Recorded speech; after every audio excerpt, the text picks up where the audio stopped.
What is up, everybody? Welcome to Geeks Around Discussion Vidcast. I'm your executive producer, DeAno Jackson. We are, of course, here to go over 3 more episodes of Daredevil, those being Nelson v. Murdock, The Path of the Righteous, and The Ones We Leave Behind. That's episodes 10 through 12. We'll, of course, handle the finale all on its own next week. Let's go ahead and introduce the rest of our panel. Let's go ahead and start with Charles. What did you think of these episodes, man?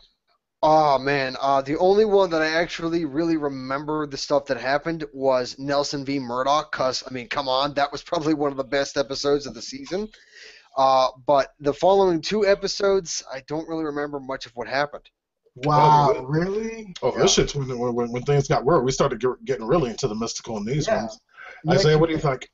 Oh, man, I love every second of these episodes. Nelson versus Mark was it was a personal type episode, but I really like it. It was really hard to see 2 best friends go at each other. It was just, because it's different from this point because they actually have history. That's why it was so hard to just watch it because it was just a sad relationship going to an end. And the other 2 episodes that I love so much is because it dealt with like Kingpin and Karen's storyline mixed all together. It was so well weaving together. It had a big aftermath behind it, which was really good. Oh, yeah, agreed. Last but not least, Lurod, what'd you think of these ones, man? I like the whole series overall. I'm with kind of Charles here. I don't really remember much of them.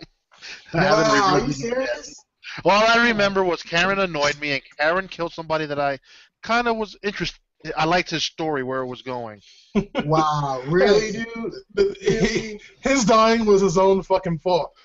Well, yes, that was his stupid fault, but, you know, yeah. I kind of would have enjoyed his story going a little further. Yeah, but come on, you don't remember the other 2 episodes? They were so important. I mean, I got to bring something up on that. It's like, all right, what kind of dumbass gives a person you're threatening a loaded gun? Yeah, well, and then he tried to bluff his way out of it.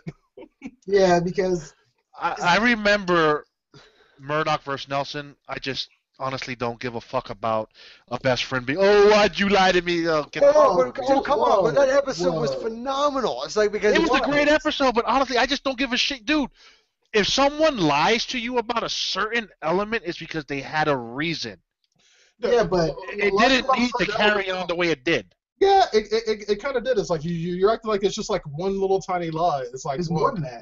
Well, you have to understand that Matt has been lying to Foggy from the very moment they first met.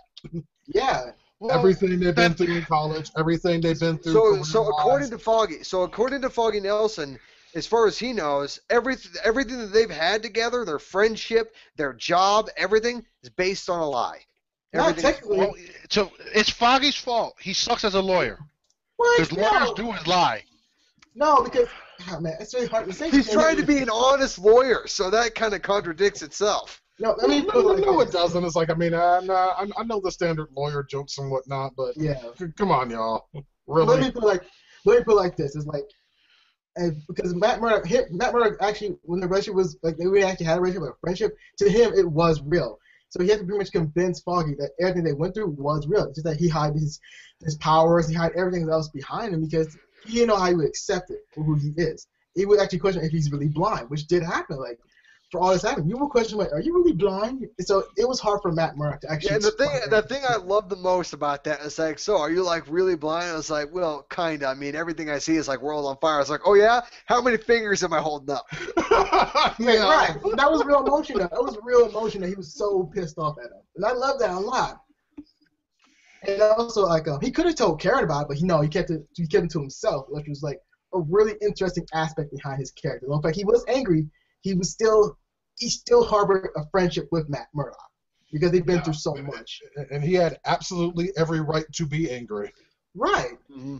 I would be mad at him. Like, yeah, I'd be mad too because you see bombs going off over here. You worry about your friend who doesn't really pick up his fucking phone. You knock on his door. There's no one there. So you'd be worried.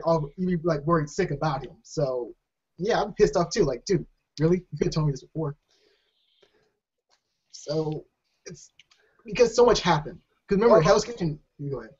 You know, I got to say right now, you know, you saying that you would be pissed too. Oh yeah, well, what if I was like being like a blind superhero jumping on the rooftops of Hell's Kitchen, and you found out about it? Would you be pissed at me? No. Yes, I would. You would think it'd be awesome.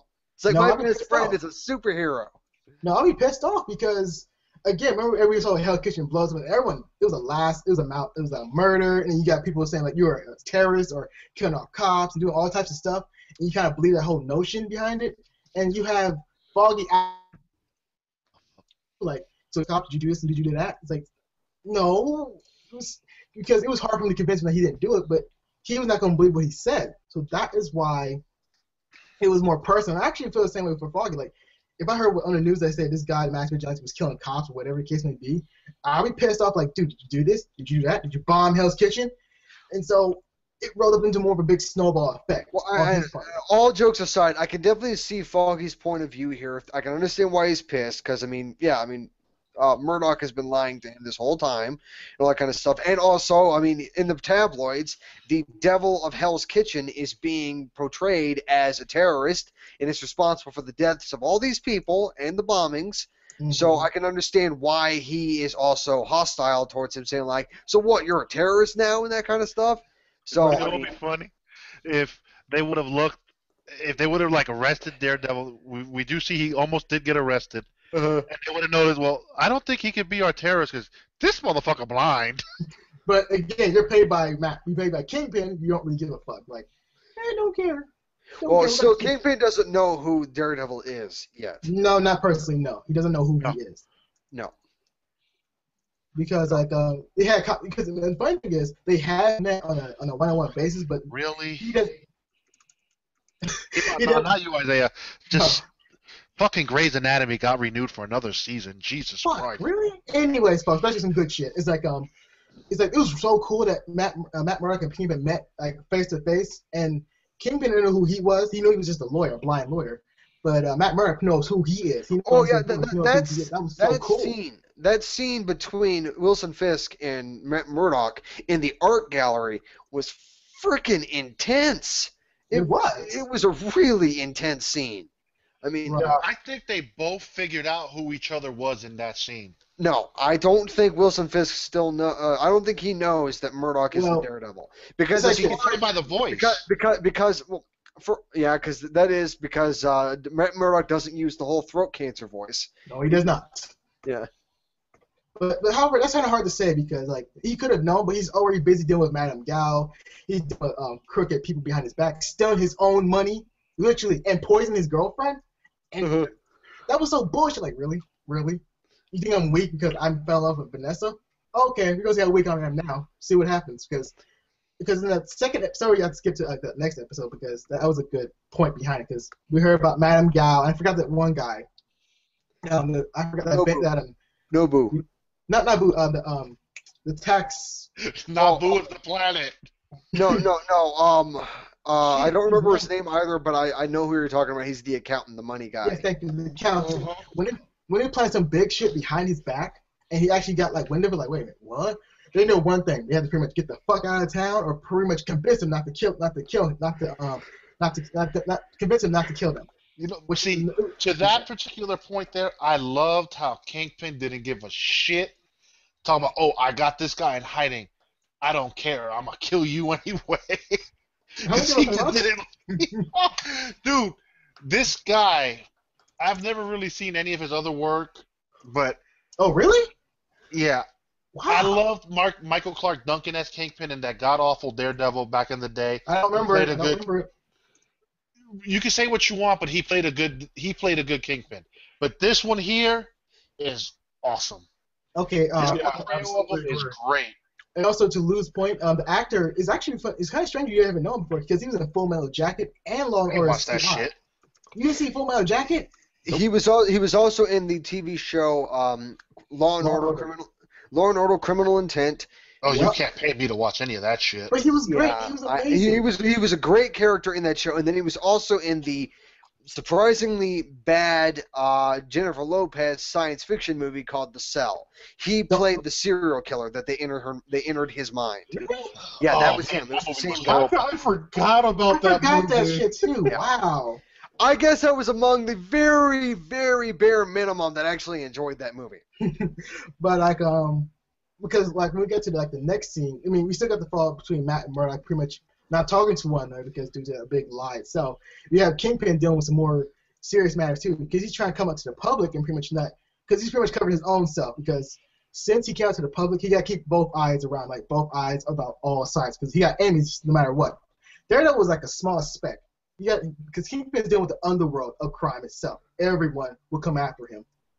And so when people got poisoned at the party, I really love how that was pretty much filmed and documented, and pretty much how everything played out. It was pretty much everything was fine. And you saw like people throwing up like, oh shit, some shit's about to go down, and which it did. Everything just went like all completely shitstorm. And I felt that particular event was an inside job, which we find out later on in the episodes that it was. Right, which was actually kind of cool too. How he kind of put two and two together by himself without his friend like Wesley, or was it not Wesley? Yeah, Wesley kind of figured it out. Yeah, but he wanted to make sure a few other things because because the Karen story got so interesting in this episode too, because Karen visited Kingpin's mother with Ben's help. Well, Ben, he refused at first because he was trying to deal with his wife who had a major illness. He was trying to pay the bills and pretty much give her a nice home to be in, because he was dealing with a lot of human-like elements, and that kind of feels sorry. All right. And there's something I got to bring up. It's in the scene where they were bringing Vanessa into the hospital, and you know how they like to go in through those doors, and then the nurses and the orderlies try to stop them, and he basically just started saying his powerful voice to the nurse, like, "Don't you know who I am?" And she says, "It doesn't matter." I mean, all that kind of stuff. I have expected him to grab her by the throat and crush her voice box, but he can't because honestly, no. See, yeah, he's a man of power and all that, but even he knows certain things he can't cross. Right. They're trying to save her life, so he can't be in the mix of all that. So I think that's why he kind of held back. But right. I agree. In any other situation, he would have fucked someone up. But definitely. But this Kingpin is actually smart, though. I like how, remember, he got angry in the dime, but he said, like, she says she doesn't care. You're trying to save your girlfriend, or, like, girlfriend, or, well, at the time, girlfriend going on to fiance. Is that he said, yeah, good point. So he calmed down. And his friend, his close friend Wesley, calmed him down as well because he had to calm him down. And when they had pretty much those one-on-one chats, I love those chats between those two characters because you do know they got a lot of respect for one another. You do know they care for one another. Not in like a normal term, but like in a more business type, friendship type of way. So it was really nice how it all played out and how Wesley pretty much put two and two together. Who met Kingpin's mother, because he did some talk. He did some digging around, like, so who visited you again? Oh, this nice lady and some black guy. Oh, okay. I'm going to go look at that right now. And so he tracked down Karen, and this is where the stupid part comes in. Oh, I like that part. It was still stupid, where he was trying to persuade Karen for his side, on Kingpin's side. And you know what the funny thing is? It kind of did work in a way, because she never told anyone what happened after that night when she pretty much killed him. Which is very interesting. Well, first off, who would she tell? Yeah, like, it ain't like she's gonna, I'm gonna go stroll into the police station. Hey, I killed somebody. Well, no, it's not. She would have never have gone to the cops, and it's actually pretty smart to not go to the cops. But I mean, out of everyone that she knows, the only two people she'd tell would be Matt and Foggy. And Foggy, to be honest, I'm not entirely sure how he would react to it. Now, Murdock, on the other hand, he would probably, to be honest, I don't know what he would do either, but I mean, either one, it would not be good for Karen. It would actually. So I think that Karen not telling anybody was probably smart. It was very smart. You do know that's going to come back to bite her in the ass, because how? What if Kingpin or anyone else knows what she did to Kingpin, to Wesley? And so everybody use that. Go ahead. She wiped her fingerprints, so they have no way of tracking her that way. And also, the people that discovered his body were not the cops. It was Wilson Fisk and his people. Right. Now they're gonna try to find out who did it, but I would not be surprised if Karen placed the blame on maybe another criminal. And I doubt that. Yeah, that's unlikely, but I'm kind of hoping for that. But I really don't think that Fisk is going to find out that Karen was. I think he will, and he will use that in his own advantage, because like when you what Lurad said, maybe he didn't know who Daredevil was, so he's gonna remember like, who do I know who Daredevil is? Maybe he's only about people who he has Wesley made contact with, so it's gonna be Karen, and so he don't put two and two together. Maybe it's the same. Maybe he'll use that as pretty much his own advantage, and maybe in season 2, like, okay, so you killed my friend, so you're gonna do something for me. You'll pretty much keep all eyes and all ears on Matt Murdock and his friend for all my own benefit. or I kill you. Either way. So that could I don't really think work Kingpin figures it out. out. Unless, the only way Kingpin can figure it out is if his mother remembers she was visited by her and the cop, and not the cop, Reporter. the gentleman who got killed, the reporter. Yep. You don't know his name? We don't know his name. Yeah, and that was actually a huge deal. Ben dying. It was like, for those that don't really have much understanding of the mythology of not only Daredevil but Spider-Man 2, because Ben is actually a very, very important in Spider-Man's universe. Yep. His death is a gigantic departure from anything that's ever happened in the comic book. Seriously. It's just smart. It was very smart in my book. It was surprising. I did not see that coming. And that was kind of like this, because we all like Ben for who he was, and because I know you guys did like Ben, right? I enjoyed Ben's character. He was a reporter doing a good job, and he had morals and all that. And even in his death, he kept Karen's secret. Right. And I can honestly say, at least Kingpin didn't go fucking rampage on his ass. Well, being choked out. He choked him. We seen what he did to the Russian. He went rampage on his ass. That was subtle, right? It was subtle. So this was a peaceful death for the man. I thought that what Wilson and Fisk said to Ben at the last moment, saying like, I mean, Ben had basically said, "Oh, I've been threatened before." It's like, dude, you brought my mother into this. I'm not threatening you. I'm here to kill you. Right. And that's when he charges at him. And I thought that scene was awesome because as soon as he got up from that chair and just slammed into Ben, I jumped up from my chair and I'm like, what the fuck? Right, because you can't really hate Kingpin for doing that because, like, yeah, you did bring the dude's mother. Well, no, I don't blame Kingpin at all. It's like that. I mean, sure, what Karen and Ben did, bringing Wilson Fisk's mom into this was a low blow, definitely below the belt, and they should not have done that. Yeah, she's ill too. I mean, what's the term? It's a violation of the rules of engagement, isn't it? See, instead of Karen working for Foggy and Matt, she should become a cop. She's a great detective. No, Karen should not become a cop in Hell's Kitchen. Definitely not. She did a lot of good detective work. That's why I fucking was annoyed. There are good cops, but Karen most definitely should not be a cop. But she's a good. I don't know if she's a good investigator. If anything, she might try to pursue something in like the private eye kind of thing. Yeah, but that's gonna cause in the process of Kingpin himself, because remember, Kingpin is not dumb. He's really smart. So when he's not really overly emotional, he's not really like overly zealous. When he's calm down. I mean, even though you guys are saying that Karen could be a good cop, and I'm saying that maybe she should pursue a career in private investigations. I still think she is far too green to do anything of that sort currently in the universe. Well, she kind of killed somebody, so she's not green. Doesn't matter. She's the way she's reacting to the whole thing. I mean, which is to be expected, but it also proves to show that she is still very green. Well, she's a good liar too, so let's be honest. No, I don't think she's ready. I think she needs to continue being the quote-unquote secretary for Matt and Foggy. But that'd be boring, though. It's boring, but it's also safe. And I won't. This is Hell's Kitchen. Remember, no one's safe in Hell's Kitchen. As safe as you can be in Hell's Kitchen. Again, that's not saying much. Sorry to say.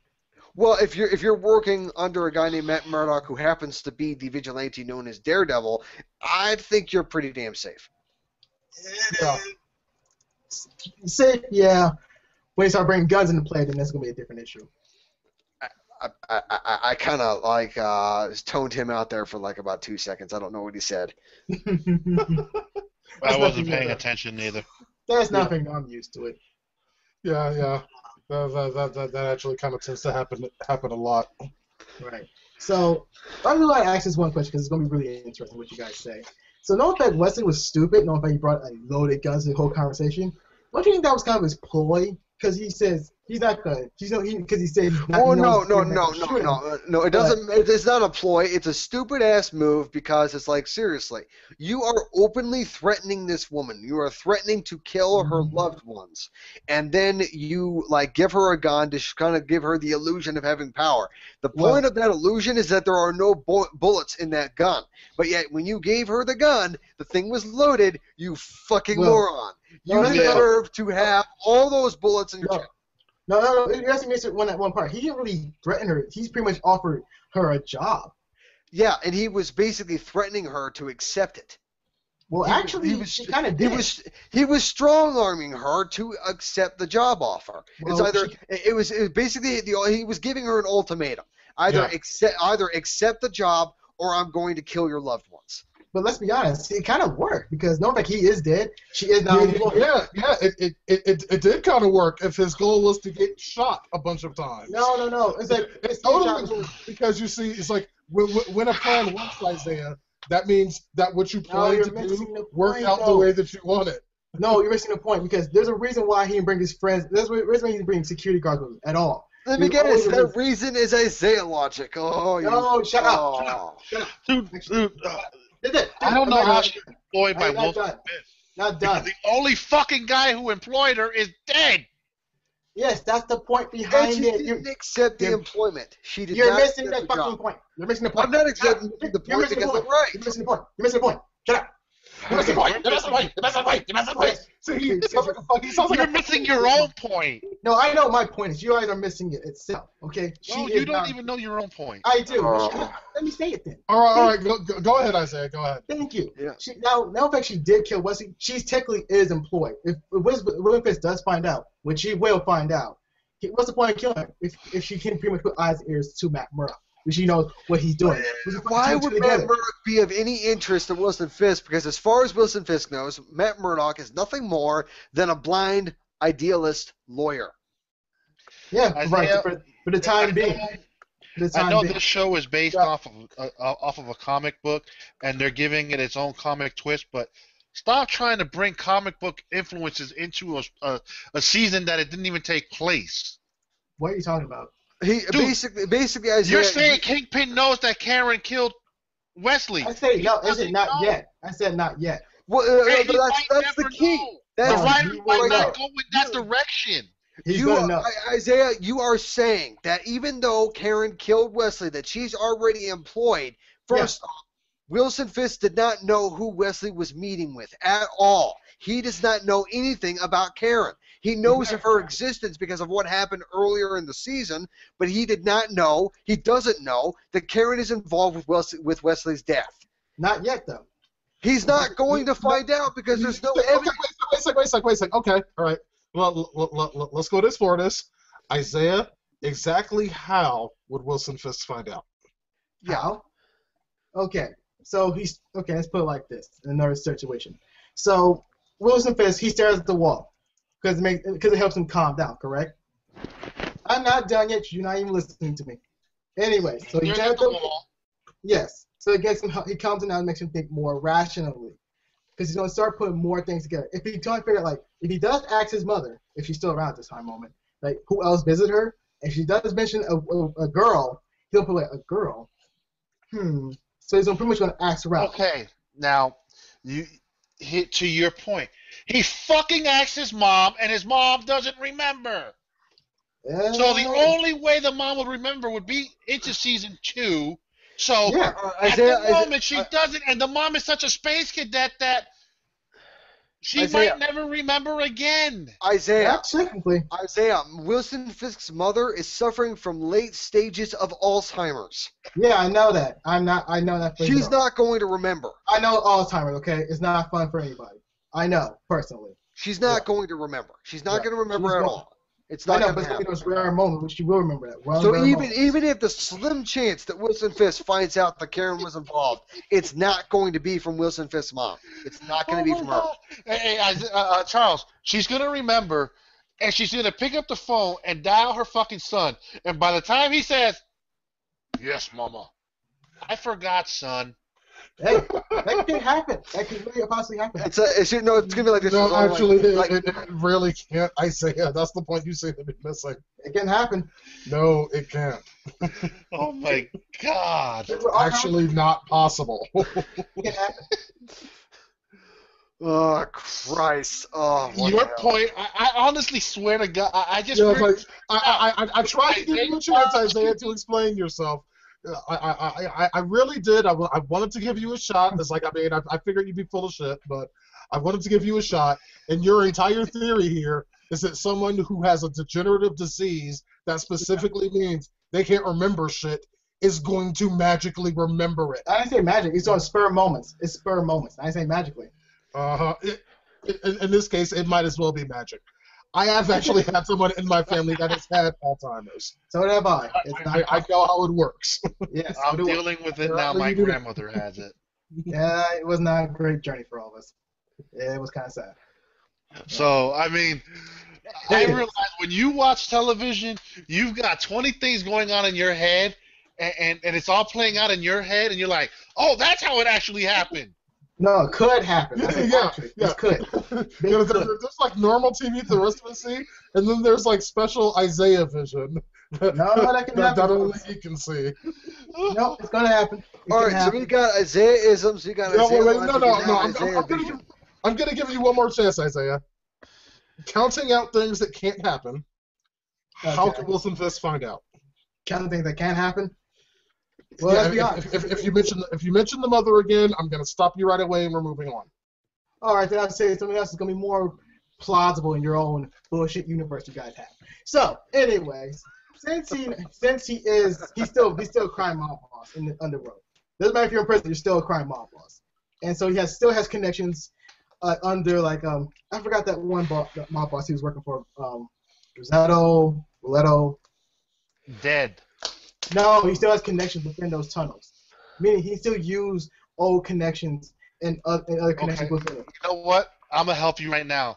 You want to know how he's going to know Karen did it? Because Wesley took out his Galaxy phone without anybody knowing and snapped her picture. That could actually happen too. He didn't stab. I know you're being sarcastic, Lou, but she didn't stab her picture because he didn't want anybody to know that he was meeting with her. No witnesses. No one knew anything. No, the only thing they knew is that he left, and nobody knew where he went. Well, they know. He interrogated his mama in the SUV, and every time the mama went to remember, she brought up, "I want ice cream," or brought up something totally else. Something came up too. When you go to his high fancy facility, don't you have to sign in? She signed in under an alias. Exactly. So he's gonna look that up. Right, and he's gonna find that alias, and that's going to lead him where? When someone uses an alias, they're going to use something that they remember, or some type of history of an alias. So first off, the only way that he would be able to connect that alias to Karen is if it was an actual name that was connected to Karen in some way. Any smart person that tries to create an alias would never do that. It's Karen. Right. No, Charles, here we go. Wilson Fisk is going to connect Karen to the alias because the place had video cameras. Okay, that might actually be plausible. That might be plausible. I just answered Isaiah's theory. But I'm just going to go ahead and... That is sad. That is fucking sad. Lou Rod had to handle that shit for you. Look at Isaiah's here. I don't remember what place had video cameras. So in your mind, the mother who has Alzheimer's remembering something is more plausible than this super fucking expensive retirement home having security cameras. That is the way your mind works. And the security cameras makes more sense than the mom actually remembering. Unfucking believable. Wow. Yeah, I don't ever want to hear you call anything predictable again, Isaiah. You know that? Too bad, I'm going to do it anyway. Wow. That ain't going to change. It's going to be the same thing. But wait a minute. What did we actually see? No, there's one thing I have to say, though. Did we actually see the alias that Karen used by any chance? Probably No, not. actually, No, No, we did we- not. We didn't see the alias. We never saw the name. that's She just said on a piece of paper that she wrote an alias name. But see, now Wilson Fisk, being as smart as he is, see, this is where Wesley would have came into play for him, and maybe that's how Wesley kind of figured it out. Also, is by looking at videotape wait a minute. and put to it. Because remember, he's physically seen Karen. Wilson Fisk hasn't, so he doesn't But know what to look for. Did Ben actually see the alias that Karen wrote down by any chance? No. Why does it even matter at this point? It does matter. He's doing this Isaiah thing. He's No, because again, Karen some bizarre logic. No, Karen is still at the time when Ben was still out, she was still a rookie at it. So rookies will always make mistakes like using. You want to know what her name was? She wrote down on the sheet of paper, "I am the Mandarin." Yeah, that's what it was. She just wrote down Mandarin. Okay. She wrote, "I love Doctor Strange." Oh, wait a minute. Wait. Okay, how about this? If she did use an alias, if she did use something, again, she's new to this. She's not. She's not like, oh, she's Fuck off, Isaiah. Just. No. I'm not Fuck off. Fuck off. Oh my god. I'm so tired of talking about this. He's like a dog with a bone. Dude, he's researching this so much, I can tell. Dude, they never mentioned an alias. All she said was in the room, "I used an alias name. It can't be traced back to me." The one thing she kicked up on was, "Let me not use my real name in this place." Mm-hmm. Remember, she signed in. Ben never did. All right, let's go ahead and see the results of this hardcore research that Isaiah seems to be doing. My God. He's like pouring over the shit. It's like he's staring at the screen trying to see if he can see the alias. Oh, we're spending more time on this than we did the whole baby discussion in our last discussion. Right. But one thing I wanted to make sure that I brought up is like I mentioned it before any of this, that this is one of the episodes where the mystical elements to the universe came into play, and by that, of course, I'm talking about Madame Gal in episode 9. Episode 10, where Daredevil comes into Madame Gal's base and whatnot, and all that madness is going on, and then he tries to attack her, and she lays him out with a single palm strike, and even he's staring at like, what in the fuck just happened? Yo, Grandma still got it. Mm-hmm. Grandma used that straight up martial arts technique on his ass like, whoa. Yeah, I did not expect that. Yeah, the mystical kung fu was like, yeah, because Madame Gal wasn't entirely human. No, Wait, not exactly. She's not human? Not exactly. So she is a character from the comic books. Oh, yeah. All right, well then I'm going to look that up as soon as we're done here. Yeah, it's like, actually, it's like, I do believe Madame Gal is actually even more of an Iron Fist villain than a Daredevil villain. So her role in this was to set her up for more Iron Fist shit. Yeah, basically. Yeah, it was a huge part of the setup, and that's why it's like, the heroin packages had, that symbol on them and whatnot. It's like her entire presence there was basically a nod to Iron Fist. And it's like, and I like how they did that. It was like, just a tiniest hint of things, no explanation. It's like, because that's stuff that'll happen much later on. But her story actually was, her heroin trade was, it fit this universe perfectly. Mm-hmm. So Yeah. everything that led up to her departure, when we probably see her in the next series down the line next year, was great because it all fit. It all helped Kingpin get his organization going. Yeah, it's like, and then I'm kind of wondering, it's like, what's going to come next as far as any of that is concerned. but it's like, before we wrap things up, does anyone else have anything to say about these episodes here in particular? Isaiah, No. you done doing your research yet? Okay, I guess not. All right, cool. In that case, we're going to go ahead and wrap things up for this episode of Geeks It Around. This has been a fun one. We have the finale next week, and that's all we're going to talk about. We're going to talk about the finale and our views on the show as a whole. And then we're going to have so much more different MCU shows to talk about. We have Jessica Jones coming up this year, another season of Daredevil next year, Iron Fist, Defenders, and we'll be with you every single step of the way at youtube.com/geeksitaround. If you have anything for us, you can always email us, geeksitaround@gmail.com, or leave us a call on our voicemail line. That number is 801-609-GOTR. Again, that is 801-609-4687. Until next week, my name is DeAno Jackson, and we will see you then. Bye-bye.